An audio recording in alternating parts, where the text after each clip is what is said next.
I'm sorry for being insensitive the other day. That's what Eliza, who's usually sarcastic, said to me as she bowed her head. For all I know, maybe Eliza was genuinely apologizing this time, reflecting on her past behavior. I let my guard down because of her apology.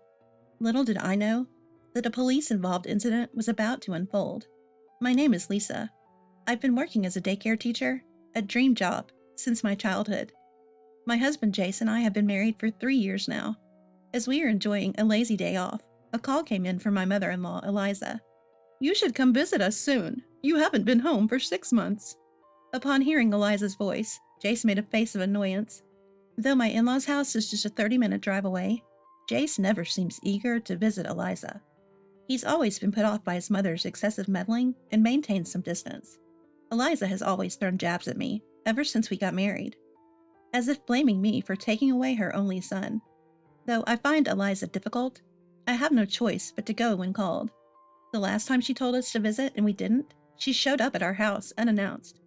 To avoid that hassle, it's better to go see her before she takes matters into her own hands. Sure enough, upon visiting for the first time in 6 months, the sarcastic comments started flying. Every time I visit, I feel stressed, being pestered about not having children yet. "You can't have kids because you're busy working. A woman should stay home." My father-in-law, Derek, a retired middle school teacher, often had to work on weekends due to his hectic schedule. Housewife Eliza always boasted, "I raised Jace all by myself. We can't make ends meet on my salary alone." Jace immediately encountered Eliza's snide remark. I want to work because being a daycare teacher was my dream, especially this year as I'm in charge of the seniors. I want to see them through to graduation. I explained that we're not planning to have kids yet, but that just led to more insults. "I was against your marriage from the start. What good does a daycare teacher do for society? You're just playing with kids all day, aren't you?" I was angry at being accused of just playing, but I let it slide with a wry smile. I can't let every one of Eliza's words get to me. Once she started her insults, there was no stopping her. "These days, mothers are terrible for leaving their kids so young. I wonder if it's mostly single moms or poor families." Eliza let out an exaggerated sigh. I can handle her criticizing me for not having a job or kids, but I can't keep my emotions in check when it comes to her prejudices against parents. Look, parents are struggling every day to balance work and raising their kids. What you've done, spending so much time with your children, is commendable. But not every family can afford to have a stay-at-home parent. So stop making such comments. "How dare you argue with me when you can't even have children?" Eliza retorted. As Eliza and I glared at each other, Derek finally spoke up. "Eliza, you're out of line. Watch your words." I was surprised that Derek came to my defense. He's a man of few words, and usually stays quiet when we visit. Apparently, Eliza doesn't realize she's being offensive. "What's wrong with speaking the truth? Children who are left in daycare probably won't turn out well," she continued. Ignoring Derek's warning, Eliza reiterated her prejudiced views. Angry at her comments, Jace started to hastily get ready to leave. "Enough is enough. Lisa, let's go." Eliza wanted to stop her son, but Jace was already heading for the door without looking back. "He's become so cold to me since he got married." Eliza became hysterical, perhaps because her son was being cold to her.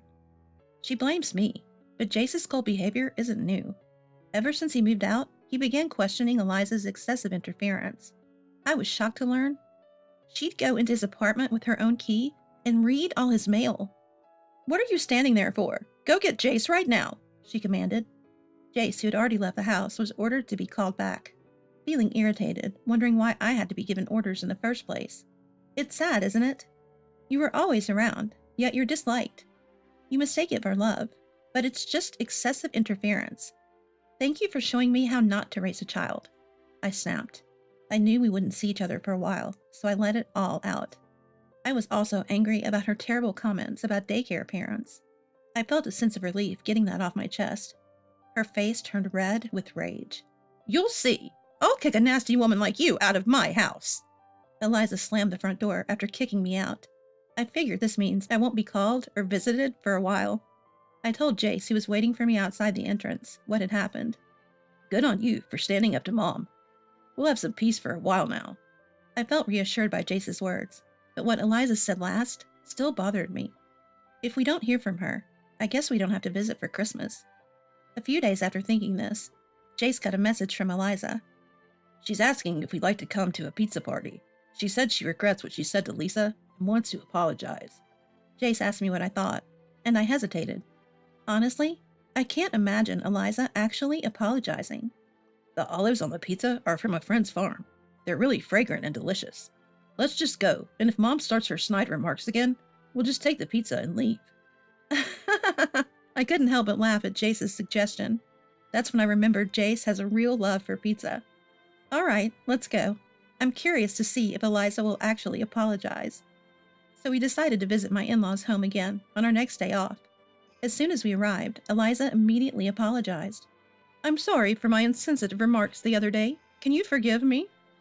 Eliza's deep apology made her seem like a different person. After that, Eliza and I chatted and laughed. This might be a first since we got married. Liza, you sit here. If you want seconds, just let me know. Eliza had even portioned out several pieces of pizza for each of us. Apparently, she's a bit of a germaphobe, even when it comes to family.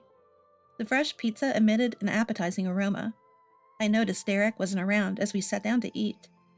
According to Eliza, he was working in the yard, and she said to eat without him.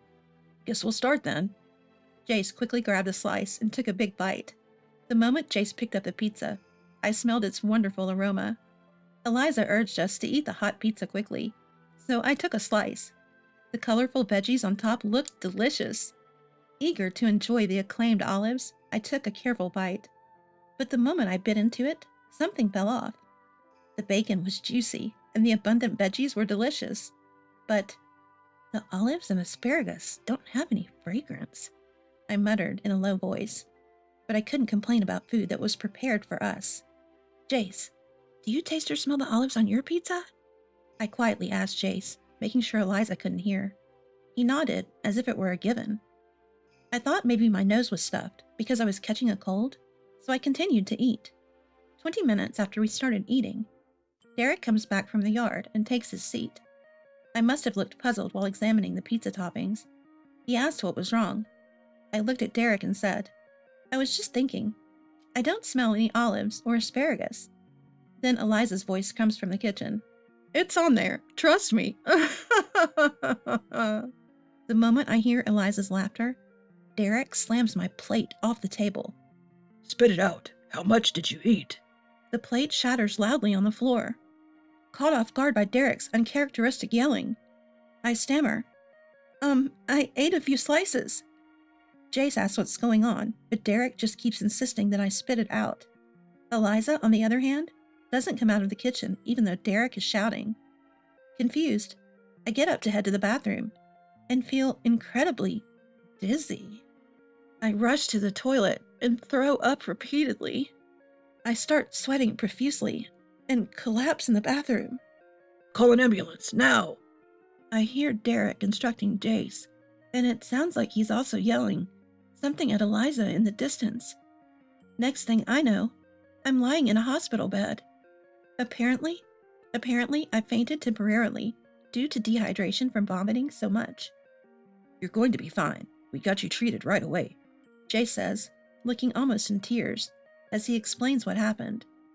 Turns out, the pizza I ate contained red spider lily, a plant considered poisonous. While it's known for its beautiful flowers, the bulb resembles olives, and the stem looks like asparagus. To an untrained eye, it could easily be mistaken. Quick-thinking Derek had sent a portion of the pizza with Jace to be analyzed, revealing the presence of red spider lily. Is Jace okay? I was concerned as he had been eating silently. We had all the pizzas checked, but... Jace hesitates. The only pizza that had red spider lily was yours, Lisa. Chills run down my spine at this revelation, meaning someone intentionally fed me the poisonous plant. And the only person who could have done that was Eliza, who made the pizza herself. The doctor at the hospital says they need to report the food poisoning incident to the health department and asks for details. After hearing the situation, the doctor clearly thinks Eliza's behavior is suspicious and suggests contacting the police. Jace agrees, but says he needs time to process everything. I can't think of her as my mother anymore. She's a criminal. What would have happened if Dad hadn't noticed? I recall seeing news about people dying from consuming red spider lily. The thought that I could have been one of them terrifies me. First, I want to talk to Derek. I'm too scared to speak with Eliza right now. When we leave the hospital, we call Derek. He had left multiple calls and messages. However, what's even more terrifying is that there had been no communication from Eliza. Are you okay? No matter how much I question Eliza, all she says is that she made a mistake, but I'm sure she did it on purpose. Even the usually reserved Derek seemed agitated. I've been holding back, but I can't take it anymore. She really is something. Upon hearing about Eliza's shocking past from Derek, both Jace and I were stunned. Eliza lured me in, claiming she wanted to apologize, but she intended to harm me all along. Anger surged within both Jace and me, so we decided to confront Eliza directly. When we arrived at the parents-in-law's house, Eliza was sitting there, looking exhausted. She must have been scolded by Derek. Yet she didn't apologize or show any sign of concern upon seeing me. I never thought Derek would catch on. I was hoping to get rid of you, the audacious woman that you are. Jace snapped at Eliza's brazen attitude. You've got to be kidding! You criminal! Eliza seemed rattled being called a criminal by her own son. What do you mean? I did this for Jace's sake. If he stays with you, he'll never see his children. I'll find him a better partner, so just leave. Eliza didn't seem to feel any remorse for putting poisonous red spider lily in my food. So you intentionally mixed red spider lily. You wanted me to lose my life? Was this premeditated? Yes, I did it on purpose. Red spider lily grows nearby. It's easy to get. It's a shame you didn't eat more. You would have done more than just throw up. Jace lunged at Eliza in rage. I stopped Jace and pulled out the voice recorder I had in my chest pocket. Eliza, you've confessed to intentionally harming me, and it's all on this recorder.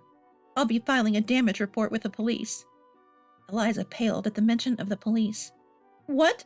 You'd send a family member to prison? Yes, and both Derek and Jace have agreed. Besides, you've done the same to Derek in the past. I relayed what I'd heard from Derek. There had been a major fight over a trivial matter before. The day after the big fight, Derek noticed that dinner's pizza had no smell of olives. As a former middle school teacher, he was always cautious about food poisoning and knew what could be toxic. Instantly, he thought of red spider lily. Derek faked a stomachache and didn't touch the pizza.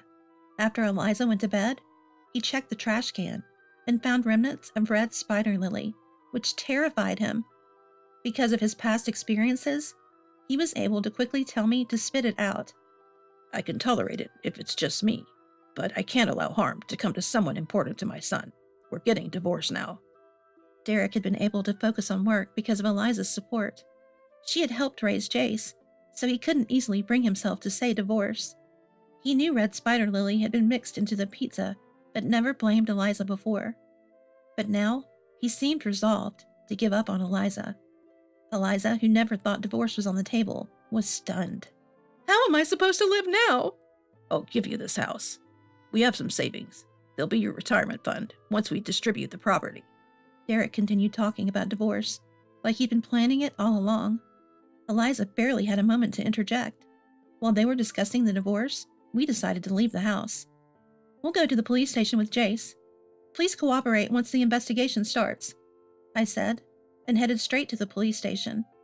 The damage report was accepted, so an investigation into Eliza would soon begin.